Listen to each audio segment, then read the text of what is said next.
The Benny Hill show has finally found a worthy competitor. The BRICS summit in Kazan. There was pointless running around, crazed actors, off-color jokes, and idiotic monologues. Sorry, but you're about 15 years too late. They won't be able to stop China's development. Experts are already debating who deserves the title of the main Benny. Pinya or maybe Antosha. To taste authentic Russian bread with sweet Tatar chak-chak, to shake hands with President Putin, and to warmly hug the Belarusian dictator, UN Secretary General Antonio Guterres spent 2 eventful days at the BRICS summit in Kazan. Chaik Chirik deserves credit. Do you have ATVs in Belarus? These people are walking around. These are the ones wearing masks, right? Right. Well, those ATVs, we don't have them yet. Honestly. Thank you so much. All in all, the event was a success. The whole world was finally able to see the entire traveling circus in full. There were dwarfs, evil clowns, and mustachioed women with very skillful tongues. Why are your children learning Chinese? I think the answer to that is quite obvious, because not only is China the oldest civilization in the world, but the world basically began with the Chinese, apparently with China, and apparently it will end with China as well. Oh my! The whole event was conceived and carried out with just one goal: to show that Russia is still going strong. It's thriving and blossoming. And for Putin, everything is going according to plan, even ahead of schedule. And there is no time to get going, because they haven't started anything yet. For the most part, we actually haven't even really started anything serious yet. Honestly, not at all. Before the arrival of the teams of dictators, Kazan was thoroughly cleared of the bodies of SVO soldiers, which are scattered all over Russia. They drove all the homeless, the disabled, and unattractive children out of the city. They banned the use of domestic garbage trucks, painted the grass, and covered up old Khrushchevkas with posters of the Taj Mahal.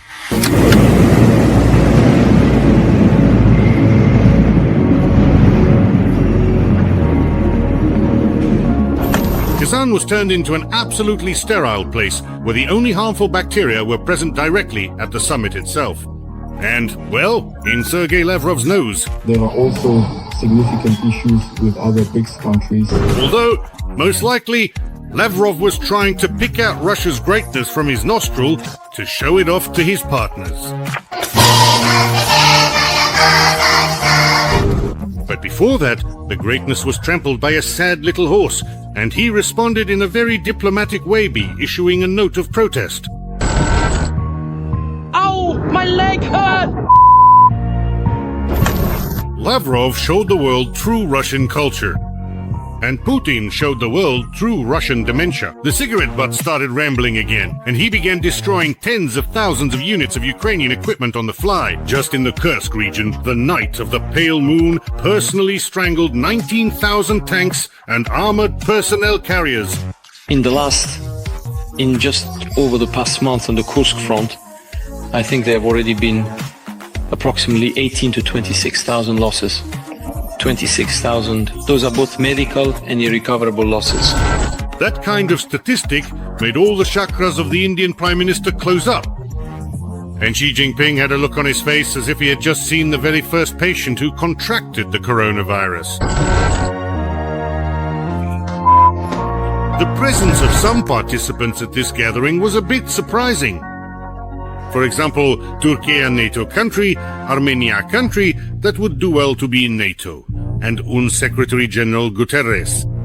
This guy must be one of those who really enjoys playing the spoons or drinking boiling water from a samovar, because there's no other explanation for the UN Secretary General showing up at this get-together. Moreover, just the day before, Antonio refused to attend the Ukrainian Peace Summit. As they say, something smells fishy. Guterres, of course, started bleating about peace for all mankind, flashing bits of parsley and black caviar between his teeth at the reception. He even asked to visit Kyiv, but was turned down before he even got off the train. Today, on United Nations Day, it is important that the world does not forget the goals and principles of the UN Charter, the purpose for which this organization was created, even though some of its officials prefer to indulge themselves in Kazan. In reality, the BRICS summit was actually held solely so that the Russian Führer could take a group photo with more or less legitimate leaders and show that he is not, in fact, an outcast. The Secretary General said that we should all live as one big family. Dear Mr. Secretary General, that is exactly how we live. Although the legitimacy of some individuals is highly questionable. Isn't that right, Alexander Grigorievich? Give him some fresh tea. With lead-free jam for her so she doesn't catch a cold tea. By the way, Pioreshka started his election campaign right at the summit. He announced that he's running in the next presidential election in Belarus.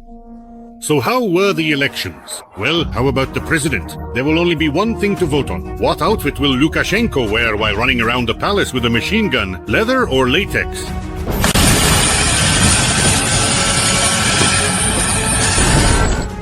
Consolation is Lukashenko knows where real threat is from. If Russia annexes Belarus, he'll fight.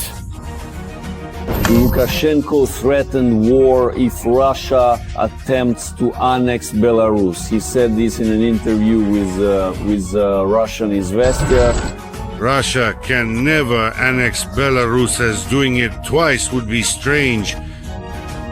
Lukashenko, a parrot in a cage, threatens his owner as the owner shoots him for fun. Like it or not, endure. If it weren't for Sashka Klubiny, the summit would have been boring. Because BRICS basically makes no sense at all. This group formed 15 years back to balance Western hegemony. It was shaped by developing countries China, Brazil, India, South Africa, Plywood Reich.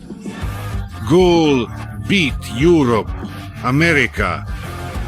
It all boiled down to drinking binges where global bipolarists would whine on each other's shoulders, pass out in salads and threaten to shrink the hated dollar. It's not us responsible, it's others.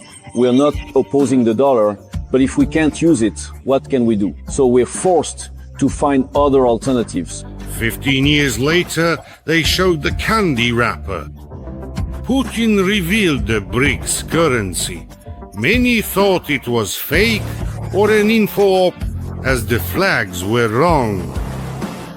Putin had pathology. I'll start, let's go.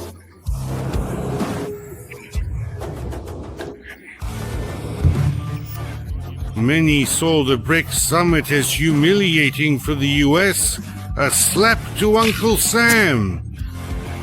But in reality, America ignored this spectacle because it has its own Benny Hill.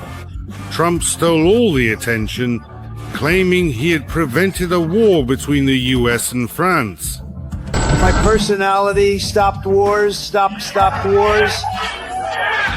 It also stopped wars in countries we weren't involved in. I stopped wars with countries we weren't involved with. Just by a few calls, I saved many lives. But the BRICS summit became a humiliation for Russia. Against the backdrop of its powerful economically and technologically advanced partners, Moscow looks like a homeless dwarf. What kind of equal partnership can there be between India, China, Brazil and Russia, where they've even run out of butter? The prices, of course, are terrible. Lyudmila Maximovna isn't thrilled with the butter's price. Which is asking Kazakhstan to organize domestic flights because they've run out of airplanes. Hey, Kazakhstan!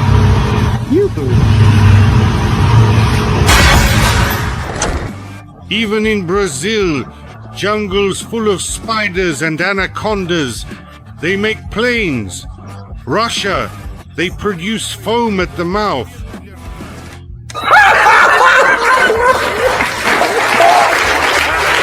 Why not laughing?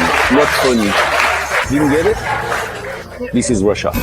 Putin gathered successful buddies and sought help. If not financial, just moral support. The beggar conqueror made a depressing impression on his partners. They patted over actor, tossed spare change into his hat, threw oats into Lavrov's bowl and wished him luck in his fight against global capitalism. Then they went separate ways to join global capitalism. Because Russia's share in the global economy is smaller than Medvedev's libido after the third bottle of cologne. I'm addressing the Kiev junta.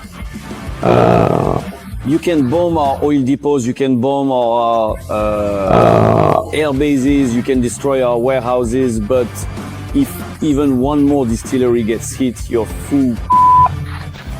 BRICS isn't salvation for Russia. BRICS is final nail in its coffin. All these so-called partners, at the first opportunity, will carve up and swallow the failed empire, drain all its resources, assimilate the population, and build North Korean-style re-education camps on the wastelands. The perfect picture of the world that people who aren't interested in politics deserve. I would like to remind you that this video is created for entertainment purposes and contains elements of satire and irony. All facts and events are presented in a hyperbolized or exaggerated form to convey a comedic or dramatic effect. Our goal is not to mislead, but to highlight humor. Please take it with a smile.